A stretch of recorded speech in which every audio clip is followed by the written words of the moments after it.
We're here today for the Youth Luncheon because youth are the future. Everything that we do has to be about the future.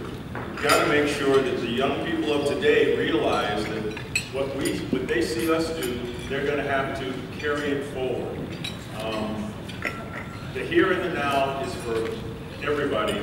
But remember, we start young, we get nurtured. We grow up, we make a contribution. We get nurtured and we move on. While we're making that contribution, part of that contribution is reaching back. Everybody has to remember to reach back, bring someone forward with them. There are three words that I always use when I talk to youth.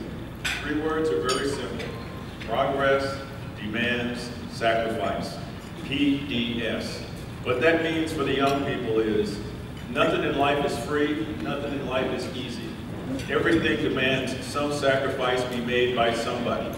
The young people who are here with the Continuing the Legacy from around the country, somebody who isn't here at home was part of a network that got you here. They made sacrifices to get you here. Everything you do in life is going to demand a sacrifice. Do I do the homework or hang out with the gang? You know, do I take the hard class or the easy class? Lots of decisions. If you want to go ahead, you've got to make sacrifices.